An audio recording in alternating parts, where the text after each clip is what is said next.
Hey everyone, thank you for listening to another episode of Spoiler Force Podcast courtesy of Popluck. You can find more episodes of Spoiler Force Podcast on Apple Podcast, SoundCloud, YouTube, or on Facebook at facebook.com/popluckpodcast. Yo, this is Chilla, and you are listening to Spoiler Force Podcast.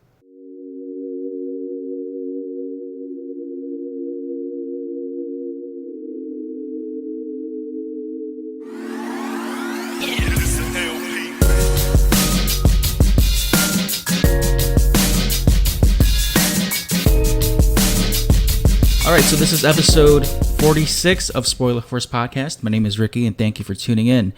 So my guest this week is one that I've been waiting on since October. I've already met him in person before. I'm super excited to have my guest here. He's a battle rapper, musician. He's worked with the likes of Ka Lia Universe, KT. Let me introduce my guest here, Chilla. Thank you so much for being on the podcast. Hey, much love, and thanks for having me, bro. I gotta say, when I first met you back in not October, but I reached out to you back in October, but then I met you in person in December at the Michigan Hmong New Year. And what was funny when we first met was I was actually going to your guys' booth or your table to come greet you, and then you recognized me first. You're like, "Hey, what's up, Ricky? What's up?" And then we just dapped it up, and I was like, "Oh, I kind of got caught off guard a little bit when you first came up at me." So I thought that was really cool that you came out and reached to me first, because I honestly, when I was gonna come greet you guys, I didn't really know what to say, and then you just already greeted me. I saw you out in the crowd, and I mean, you're taller than the average Hmong person that was attending the New Year. So I decided to just come say what's up since I saw you first, and been following you since you started doing podcasts, and I think that you're doing something good. So I do recognize that you've been putting in a lot of work with your brand as well. Thank you for recognizing that, man, because usually I don't really think much of that. I think it's really nice that the guests or even anyone, fans or followers or whatever, come up to me and say "Hey, good job with your podcast," because I don't ever really I don't really seek out that stuff. It's just I like to just do this because I like doing podcasting. So to hear other feedback from especially from guests too, and it's very motivating to know that there's guests out there listening to my content. So and same for yours too, because I've been following your podcast when you guys first started back in 2016, 2017, around that time. You and Coolio and the guys at WANGE Ent and FAX News, you guys, I've been watching your guys' podcast since episode 1. So it's really cool to see you guys grow as a brand. And are you still doing podcasting with them too? At this moment, I'm just going to appear here and there whenever I can. I got a lot on my plate at the moment with the music and other things that I'm trying out. So podcast, I think we've been doing it for 2 years now, and I think that it's just time for me to move on to do different things or try different things. And the rest of the guys, I have faith in them that they'll be able to hold it down. So okay, yeah, that's good to know. Yeah, the thing that I liked about your guys' podcast was you guys brought in a very more modernized hip hop take on just the Hmong industry itself. You guys had really good topics. We're comparing Hmong artists, and a lot of the topics you guys had to say, you guys weren't afraid to say how it was. I thought that was really really cool about your podcast too. I think you guys were really blunt about certain topics, and it was something very different, especially in the Hmong community. I think that was really cool that you guys kind of jumped on that kind of genre, I guess you can say, and started off with that. And you've been in the music industry for quite some time. And I think I remember one of the very first videos I saw of you. I didn't know who you were just yet. I just saw the video. It was trending on Facebook. It was back in your battle rap days with Epic Mun. So I think that's the one that was kind of floating around. And what kind of just got you started into battle rap before we get into that topic? Sure, yeah. So battle rap, I actually started probably in when I was a freshman in high school or something like that. Yeah, probably when I was a freshman in high school, I started seeing Jin battle on BET Freestyle Fridays, and he was the champ for a long time, multiple weeks. I was YouTubing his videos back then, Right. his battles and stuff like that, and just being able to see like an Asian person do it, I thought it was dope. And you know, it wasn't just like an Asian person doing it, but it was like a guy that was respected and you know, a champion on the show who was killing it. So I took interest in that when I was like 15. That's how I really started with battle rap. It seems like a lot of battle rap artists, especially in the Asian community, kind of always go towards Jin. And much respect to him too, because he's kind of like what started that trend for, and he's an Asian that really stuck out too. That he broke like the stereotype kind of thing for us. And but for me, I think one of the battle rappers that I really enjoyed watching growing up was Dumbfounded.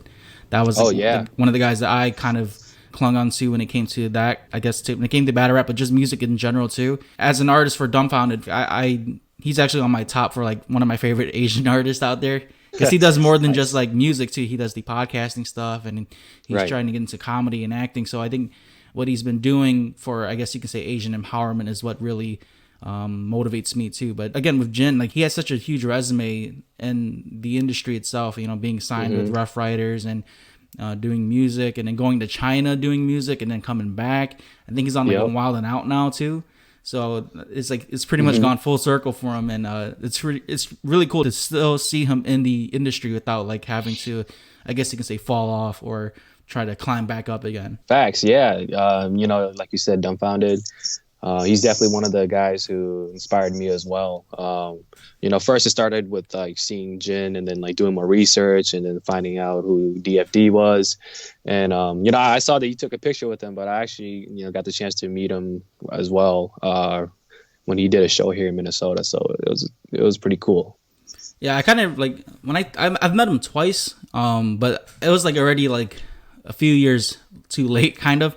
I really wish I got to see him when he was still like coming up and no one knew who he was. I kind of like meeting artists that way, because by the time I met him, it was like in Pontiac, Michigan. I met him for the first time there, and he was at the I forgot what that venue's called, the Crowfoot or something like that. He was up there, and then I met him. I met Year of the Ox, so I met Lyrics, and I met JL, those guys, for the first time. And I knew who Lyrics was. I didn't know who his duo partner was. JL, he's one of the younger Korean rappers. And I met them for the first time, and then I met Dumbfounded again in downtown Detroit at the shelter, and then I pretty much met him again. But by this time, he's already like established, you know. So it's different meeting him now versus back then. I kind of really wish I got to meet those guys, because I think at that time for Dumbfounded too, like when he was still climbing up, like that's when all of that whole Asian YouTube wave was going on. So I think that was like the best time to meet all those guys before they actually kind of established themselves and became, I guess, more of a brand, really. Yeah, man, that's what's up, and that's cool that you do that too. You know, you do your research to see who's like kind of coming up, and then going to meet them before they blow up, you know, where the crowd is still like maybe like 200, 300 people or something like that. Yeah. I mean, that's what's up. I've always found like those kind of concerts better though. I hate like huge. I don't want to like knock on any mainstream artists, but like if it's like, for example, like Bruno Mars, I don't really want to go to a huge concert like that. It's no point. Because like because you're gonna be seated far away from them anyway. And I feel like with like rising up artists, again, it's more like an intimate thing, like comedy. You know, you get to see them up close, whether you're in the back of the small venue or in the front. You're experiencing that much better than sitting in the nosebleeds up in a huge stadium concert. For sure. You've done some bad. I watched some of your videos. I don't. Yep. I don't know how many you had total, but I think I've seen some where like you did rock paper scissors to go first with someone, and then. The one that was more noticeable was the you and Epic Run, because like I don't know, I think in battle rap a lot of people like the Asian versus Asian thing. I don't know why. It kind of sticks out. So can you talk about how that battle went? Because again, this is the one that I've seen for the first time, and I think this is the one that kind of went around on Facebook for a little bit, because like Hmong people were sharing it. Yeah, I think that was the one that had the most just views overall for me as well, because I don't know. I think maybe it was the bar that I had that was pretty popular. It was the Holy Fuck bar. Yeah. I didn't even know that it was gonna blow up like that, because me preparing for him, I didn't really want to battle him at first because the whole Asian versus Asian was kind of like overdone. I felt Right. like, and I, the reason why I got into battle rap in the first place was because I wanted to, again, prove that like Asians do have a place in the battle rap realm, and like guys like DFD and Jin and the other Asian battle rappers, they're like we do have a place in the culture as well, and no one has done it from our ethnicity group, our Hmong people, and I felt like I wanted to do something different as well to prove to our own small community here that it's okay to step outside the norm or outside the box and try something different, and not just try to be so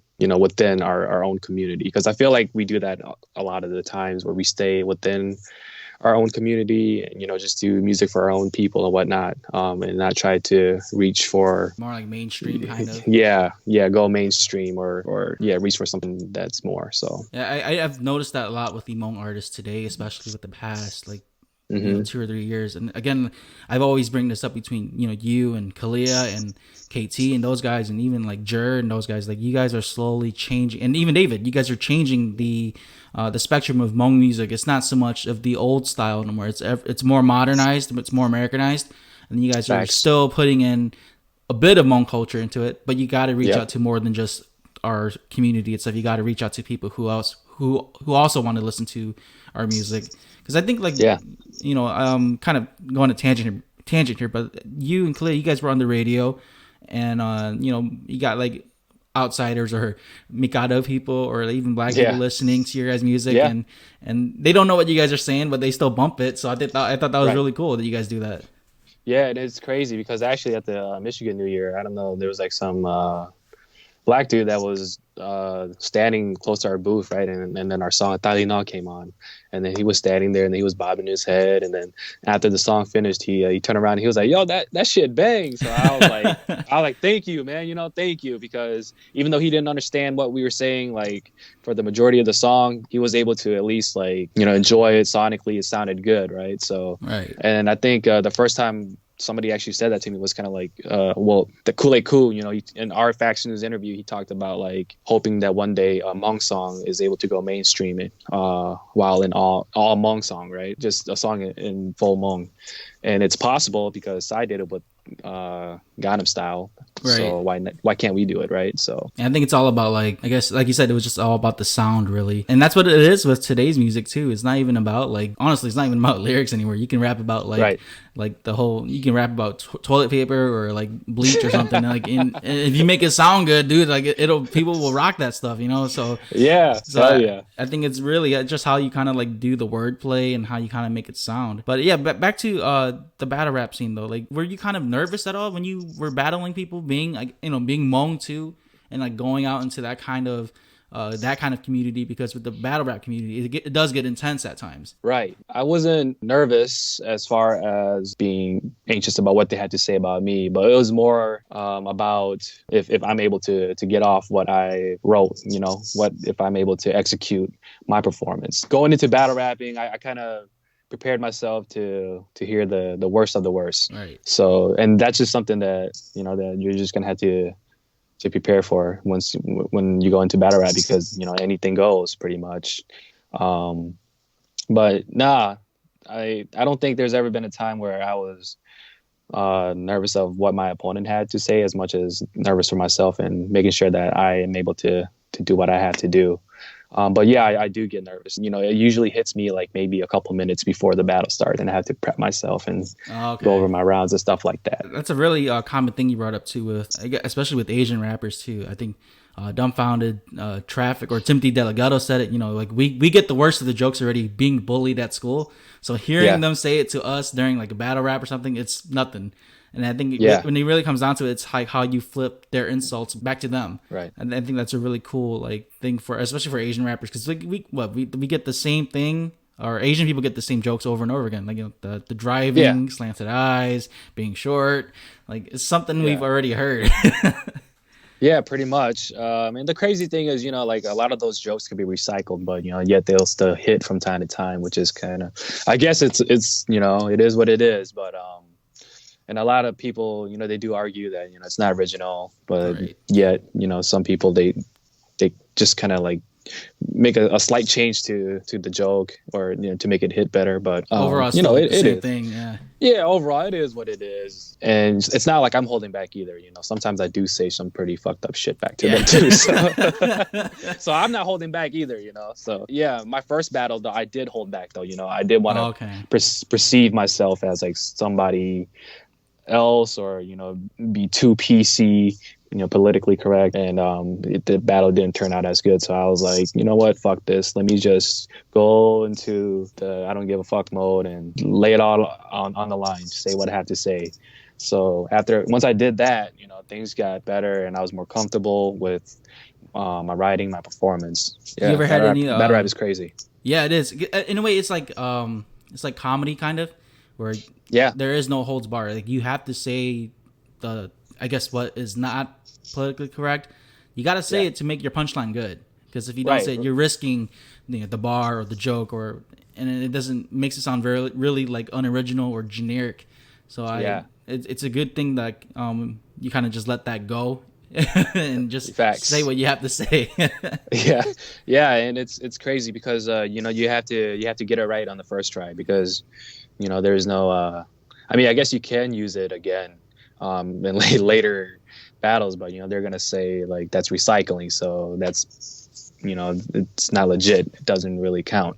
So you get one shot, like the Eminem song, just got one shot, one opportunity pretty much, to execute it right the first time. Did you ever have any I guess rap beef or battle beef, like in or outside, I guess, when you're doing this stuff too? Nah, man, rap battle beef. I mean, I guess some people they try to make it personal, which I understand, but for me, the rap battle is kind of like a game of like a sports game or something like that. You just leave it all out in the field. Okay. Yeah, because you knew what you signed up for. Sometimes you can like talk trash to hype up the match or the battle, but at the end of the day, like I don't have any personal issues with any of the people that I've battled. Like you said, it's just a sport, really, when it comes down to it.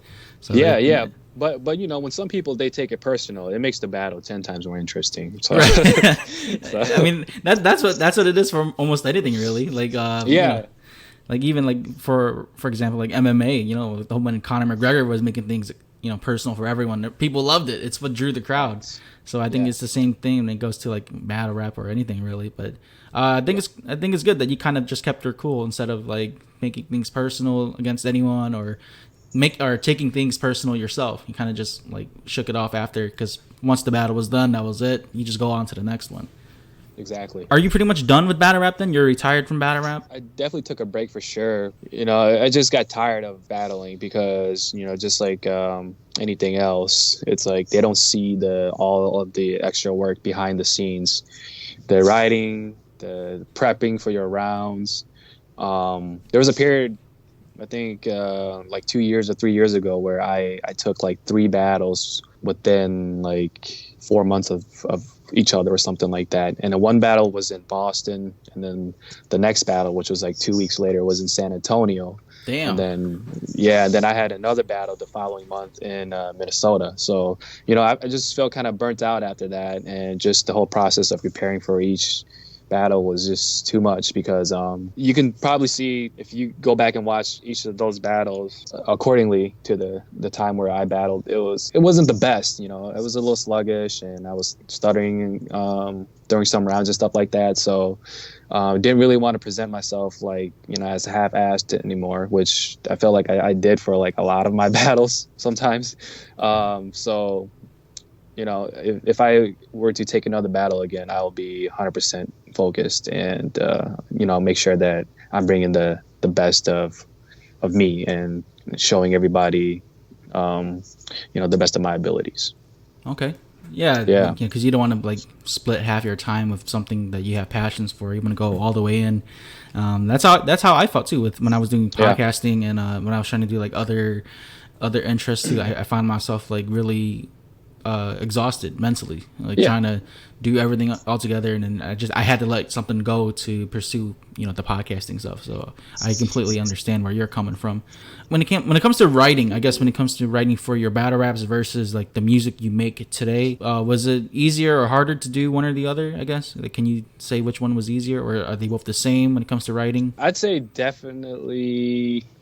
I feel like it might be the same for me, but as far as like how the creativity wise, I think I'm able to do that more with music.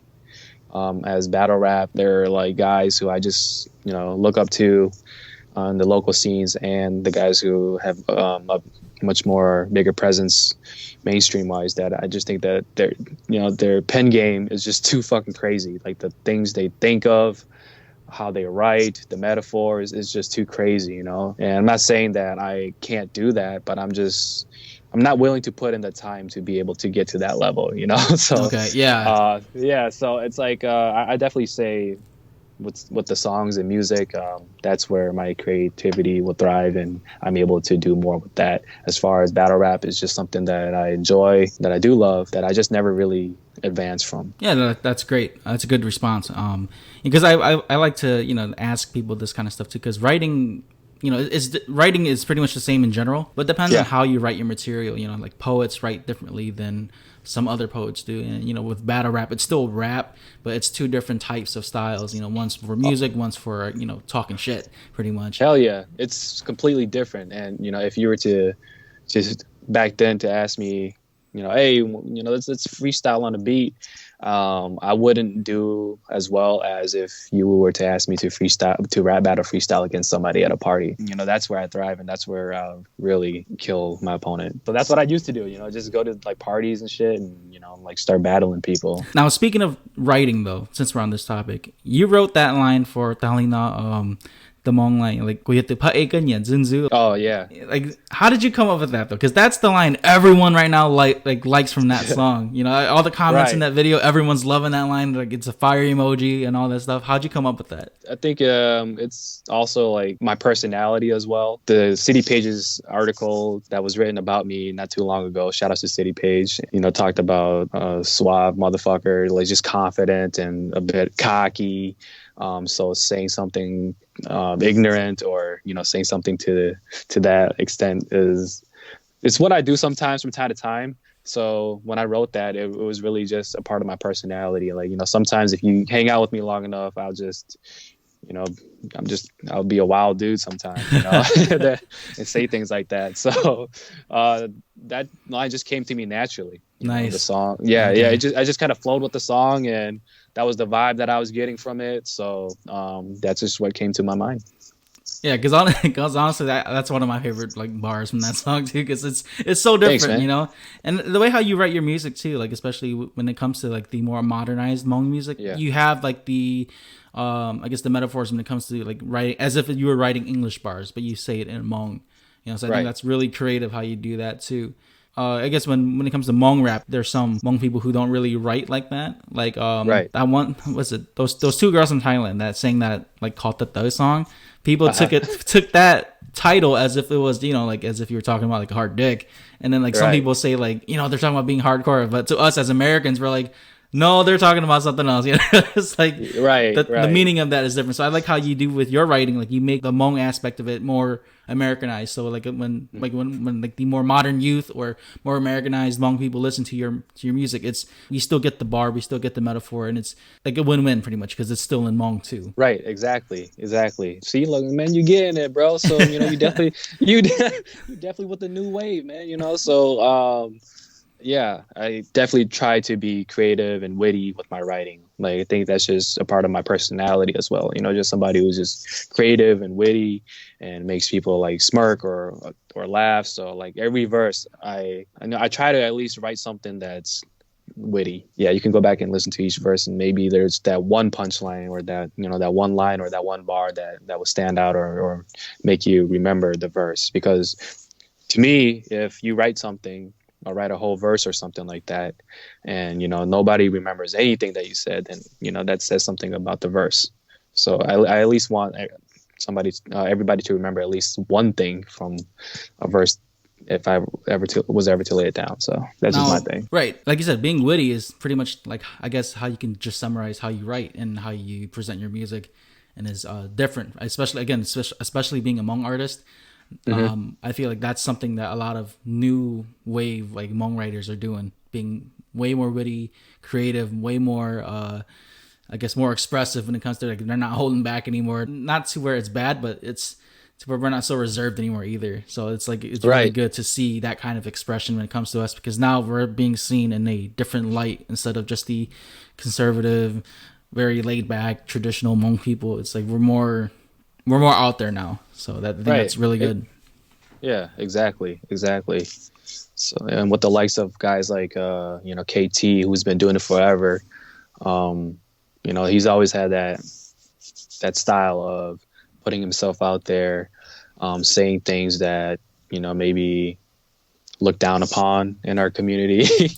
Guys like SonsOfNotown as well, and just more people that really does well with that Monglish. And how did you guys get I guess SonsOfNotown and KT in that video with the you guys were you guys all performing that weekend or something and just got together to do it? Yeah, man. Shout outs to SON and KT. We know each other. We're acquaintances. So, me and KT were cool. But pretty much just reached out to a bunch of artists, and those were the ones who told me that they're able to make it, and they just came through that night, and then we shot the video. Oh, nice. So much love to them for even coming through. And that's something that they definitely didn't even have to do, but it took the time out to come and be a part of our music video, which we're forever grateful for. And KT, he drove all the way from Milwaukee, just to come be in the video, which is that's a lot of love. Yeah, that's my guy. Yep. Now, being on the topic of your music, I think I've read either your post or Ka Lia's post that you guys were doing like a you guys were doing like a joint album or like a duo album. Can you explain how that's working out right now? Yeah, our joint album should be dropping sometime soon this year, before July 4th. But I guess it really started with the song "My One" that we both did, and that was the first song where Ka Lia really pushed me to try to sing and use autotune. And after that we did "Taili No," and then that was a hit. It took off, and then from there on, there would be beats that we would agree on of if it was right for both of us to hop on. And then we just decided that, maybe we could just do a joint album and see where that goes. And, that's my partner as well. So I was with her at all of her shows in the past year. So, why not just make an album together? And if people like it, then, we both can be on that stage. So pretty much, like, I don't want to like have you spill anything that you don't want to spill yet. So, but I guess how you guys ask me and I'll let you know. Yeah. Because like I just want like myself and other listeners too to understand, like, since you guys are doing this joint album, you guys will be pretty much featured in each other's songs throughout this new album you guys are doing, right? Is that how it is? Or you guys are doing singles and putting it together, or is it like that? Right. So for the joint album, we believe that all songs should have both of us on there. Okay. Yep. So that's how it's going to work. And there is a song where we have a special guest artist. I'm not going to announce who it is. You're just going to have to find out once the song is released. Okay. All songs will have at least me and Ka Lia on there for sure. Then, I guess since you're on the podcast too, will you be having new singles coming out for yourself too? Yep, that's the goal. So I have a couple singles right now, or a couple of songs in the works that I'm trying to finish. People have different ways of how they write and how they complete their music. And for me, sometimes if I'm feeling it, I can complete a song within a night, a couple hours. But sometimes I only feel like certain parts, or I just get this vibe of doing the hook or something, and then I can't write the verse, so I'll just come back to it another time. So that's how I work. So right now I got like maybe 4 songs that are like half finished. So I'm just constantly listening to them from time to time. And if I'm feeling something, I'll write it down. I'll just make sure to have that same energy. And then when I go back to the studio, I can try to do something with it. Do you have like the same producer as Ka Lia too, or do you do your own music? So far, Ka Lia has mixed and mastered all of my singles, which, yeah. So I have my own studio here as well. So like when I'll record myself, as far as like producers go, we just find our beats online, and then but I'll lay the vocals, and then Ka Lia will finalize it for me. We'll mix and master. But eventually, I want to learn how to do that myself as well. So I just don't become like a burden, or always have to depend on her to do all those things for me as well. Okay. Yeah, my mixing is not bad, but it's not great either, And the final product, you always want your final product to be great. Have you tried, like, I guess, seeking out other producers too to do your music too, or you just kind of stick to who you know? Producer, as far as like the beats and stuff like that, or yeah, better beats, and even for like I guess mixing and mastering too, because I know yeah. I know there's like there's Art, there's Kinang who does it too, and there's some other bunch of other Hmong people that during like the whole DC's rap contest, like they were putting themselves out there too. So have you considered doing like reaching out to any of those guys too? Yeah, definitely. If it's not broken, then don't change it or don't fix it or whatever the metaphor. Right. So I mean, back then I did. I found people to mix and master for me, which they did a great job. But it's just the fact that they were charging so much to mix and master a song for you, compared to having Ka Lia do it, which she just does a great job, or even better than someone who I would hire. So why not just utilize that for now until I can learn how to do it myself. But as far as collaboration with other people, man, I'm all for collaborating with other artists. Do you have anyone in mind so far? Anyone in mind? I have a couple songs with some artists that I haven't released yet. But what, it's just whatever that fits. My original idea for my first album was to actually do like a DJ Khaled style where but instead I'll be on as well. So I would just be collaborating with like a bunch of artists, and there'll be like maybe one or two songs where it's just me on there. So I definitely do enjoy collaborating with other artists. That's what I'm all about. Since there's already artists that you worked with, are there any artists that you haven't worked with that you'd like to work with in the future? There's just so many, there's not anyone who I'm like, dying to work with, but maybe like one guy who stands out, who I definitely do want to do something with, is Shang Lee. Okay. I met Shang a couple of times, and he's super dope. Definitely Shang. I guess because Shang does more Hmong lyric music when it comes to his rap. Yeah. Is that something you'd want to like, I guess, transition over to eventually, like just doing like an all Hmong song? Because I know like your recent song, Hai Cha, you did like most of it in Hmong, but it was again still with the whole Hmonglish genre. Yeah. But would you want to do a whole song in Hmong too? Yeah, for sure, absolutely. And I already have some stuff that's just going to be in all Hmong that's coming out as well. Okay. Yeah. So, I don't plan to do things like that, but it's just whatever that comes in the moment, or whatever energy that I'm feeling. Because I had a verse featuring on somebody's song who I showed my friends, and then they're listening to it, and then the first thing after they heard it was like, wow, that was an all Hmong, which I was like, yeah, you're like yeah, you're right, because in the moment when I was writing, and I just went off and just started writing in all Hmong, and the next words that just kept coming after one another is just all in Hmong, so it just happened to be that way. Because like some of your songs that you had before you were, I guess, collaborating with Ka Lia, you did a lot of English songs, so what kind of like helped, I guess, I don't want to say triggered, but kind of motivated you or kind of helped you to start going back into your roots and writing in Hmong? Because I think in your Hai Cha video, there's a comment that said, like, this is the most Hmong I heard Chilla say or rap, so what kind of helped you kind of go back to your roots then? Yeah, I think it's just the matter of, like, the style nowadays, it's like the style and the beats that really help. And I feel like it fits really well into my personality as well, and my persona, and just my character of who I am. Back then, I felt like the beats and like the themes, it wasn't really as motivating for me to try to do something in Hmong. But nowadays it's like, wow, like this is these are the type of beats that's giving me the motivation to do something outside of just writing in English. It just there everybody has their moment, right? So right now I feel like this is the perfect time for me to hop in and do some Monglish. Yeah, and it's like you're right where the wave's at too.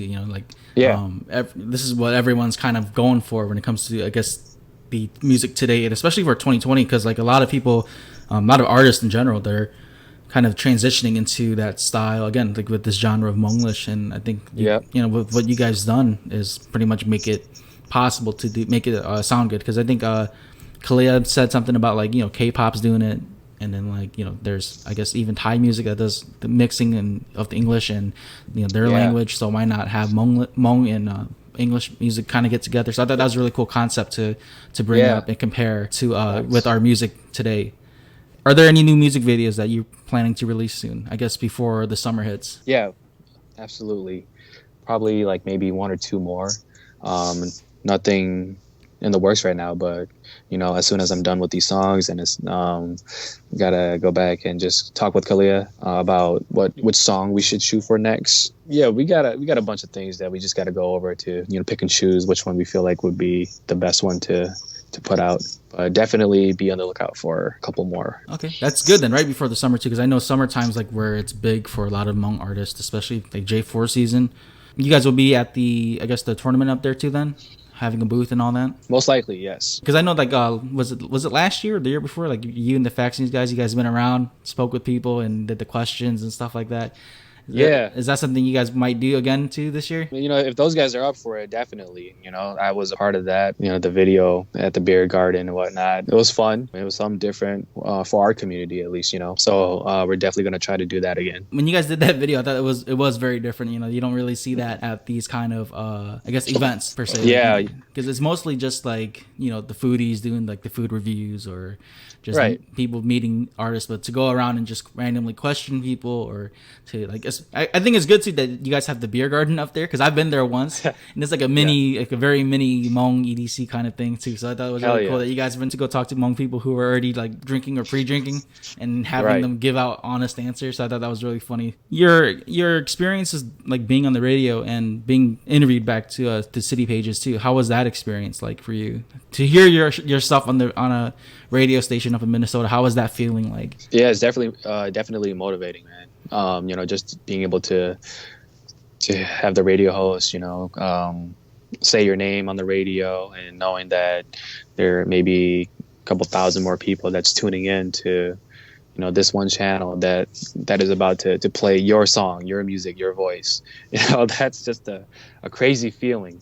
And on that note, my single "Hi Cha" will actually be playing again this Sunday, tomorrow night, on the radio station. Was at 93.5 Go. So shout outs to Chaz Kangas. And that's the same station that played like your guys' other music too? Yep, same station. Okay. Yeah, I think you guys, either you or Clay posted up the link to that too, so other people can hear it live. I thought that was really cool. Do you plan to do any more traveling then? Like any tours after, like, I guess summer stuff ends? Or do you guys even plan to travel during the summer too? It's just all based off of how many gigs we have. So that's what happened last winter or last fall, is that Ka Lia was just booked for so many gigs. That's why we did as much traveling as we did.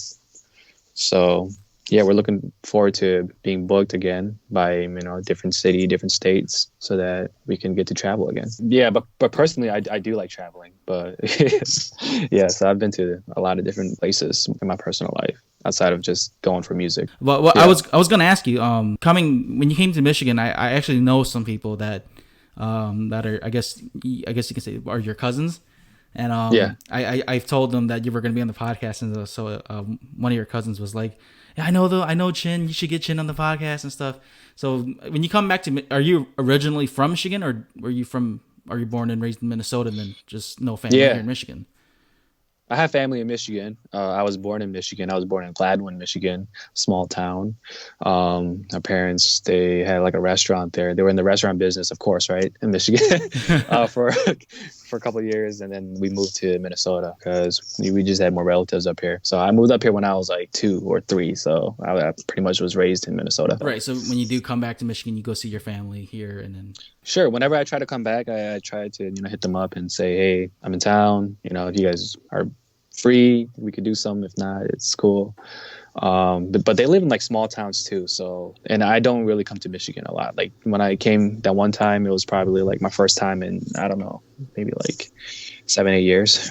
Do you plan to have any merch for yourself? Because I know Ka Lia has her shirts and her brand. So would you want to have like a Chinchilla brand, I guess, for people to rock to? Yeah, absolutely, man. That's the goal, just release a couple more songs, get a buzz going for myself, and then make some merch. Is there anything that I know you mentioned like you had some music videos and some new songs released, but is there anything that you can kind of, I guess, exclusively say on the podcast, or that you can choose to say that you're, I guess, anything that's like new or any new projects or anything like that? I mean, whatever you want to know, bro. I'm always working. Yeah, I feel like. Or I guess new. Is it possible for you to kind of just share any new sneak peeks? I guess. Yeah. Besides like just the new music in general and the new videos in general, like I guess, is it possible to name, like you don't have to say when, but is it possible to name a certain artist that you're working with? Well, I did have this track with Young, like an upcoming artist here in Minnesota, but I didn't buy the beat in time. So like somebody bought the beat and I could no longer get it, and now I'm trying to find a different beat for that goes well with the song. So it kind of sucks that it had to happen that way, or else I would have tried to release it already. But yeah, I have a song with him. So okay, yeah, I've heard some of his stuff too, and yeah, I think he's pretty good for an up and coming young artist. He's dope. Yeah, but thank you for your time, dude. I really enjoyed what you had to say and pretty much a lot of the experience that you've had. And finally being able to jump on the podcast, because I think, again, like back in October, I kind of reached out to you a little bit too late when you were already doing the tour. So it was kind of hard to kind of get things together. Yeah. And, and thanks for understanding, because, when you hit me up, things are just too crazy, too busy. And I wasn't able to get on the show, but I'm glad that we were able to set something up and work something out. I feel like, I still have like so much more things that I do that we haven't even touched base on yet, but I'm glad to have this opportunity to be even able to share a little bit of what I do and things like that. And same goes for you. Keep doing your thing. And there's always somebody watching. So, you always gotta make sure you put the best product out there. Do you have any, I guess, plugs or shout out you'd like to say? Shout outs to Ka Lia Universe, of course. Hardest working artist that I know. Super talented. You might have to get her on the show as well. Shout outs to my FAX Dudes guys, Teo, Bruce, and Coolio. Always holding it down. Shout outs to Wayne and T.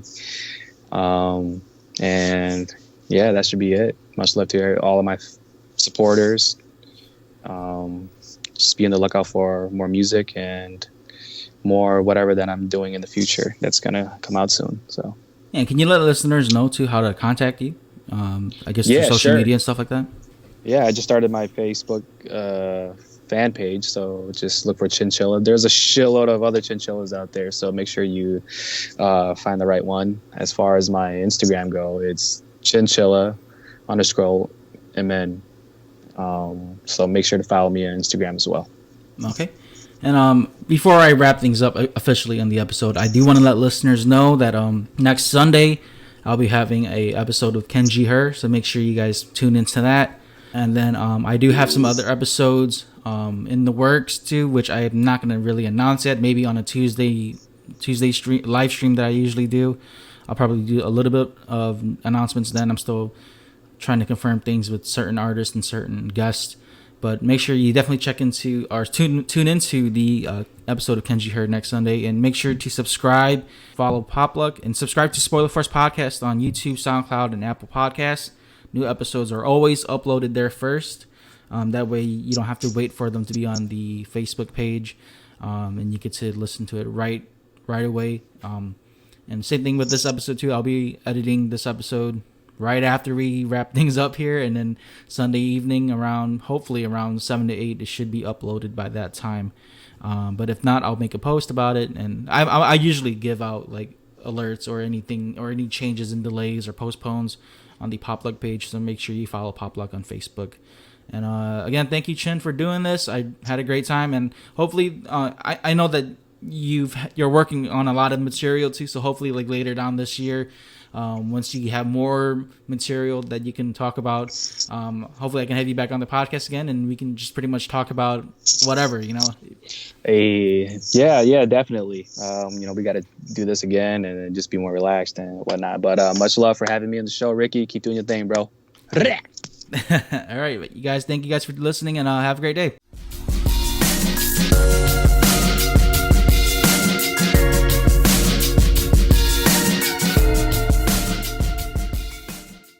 If you enjoyed this episode, make sure to subscribe, follow, like, share, comment, and rate Spoiler Force Podcast. For comments, questions, concerns, and criticism, you can email Spoiler Force Podcast at popluckpodcast, popluckpodcast@gmail.com, or contact me personally on Instagram.com/RickyVang92, RickyVang92.